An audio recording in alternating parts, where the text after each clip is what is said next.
Hey, what's up guys? Today I'm gonna show you how to change the spark plugs on this Mercedes A-Class from W169 generation.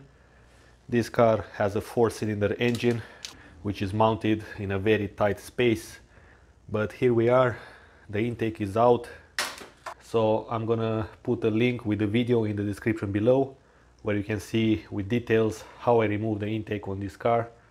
You might be able to remove the spark plugs from the cylinder 4 and 3, but in order to remove the spark plugs from the cylinder 1 and cylinder 2 is going to be quite difficult, if not impossible, without removing the intake.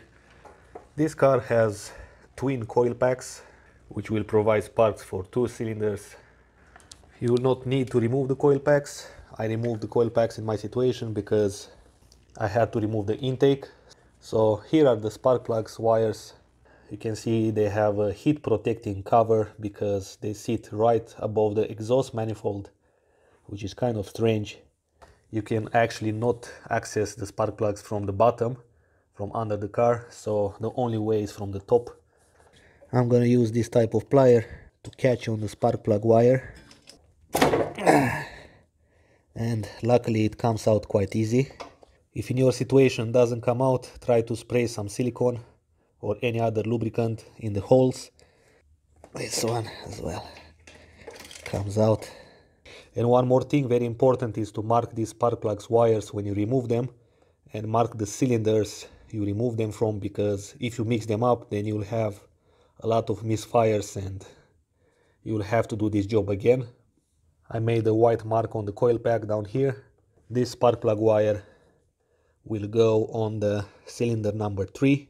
Now, since this spark plugs wire sits right above the exhaust manifold, the heat might damage over time the spark plugs wires.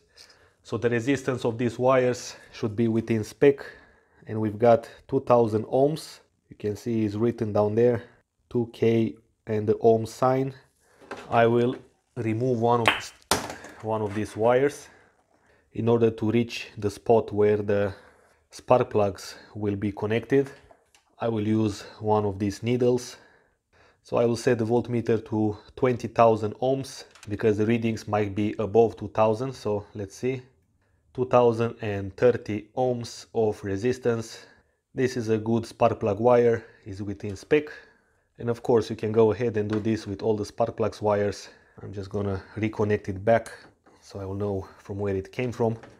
So you can see the second spark plug wire is 2100 ohms. This is a little bit physically damaged, if you can notice. I'm gonna go ahead and remove the spark plugs with a 16mm socket, a small extension and a ratchet. And here it comes. This is actually the original spark plug since the car was manufactured. Here you can see a sign that the car is overheating when the car accelerates. The yellow color usually is indicating an overheating, so that's a good clue to keep in mind when diagnosing this car for further problems if you have. Alright, so make sure that the new spark plugs are identical in thickness and length. So take the new spark plug on the socket and first tighten it by hand. Luckily there is enough space to use a torque wrench on the spark plug on this engine, so I'm gonna torque it to 20 foot-pounds.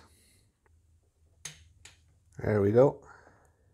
And you can continue to do the same thing on the next 3 cylinders.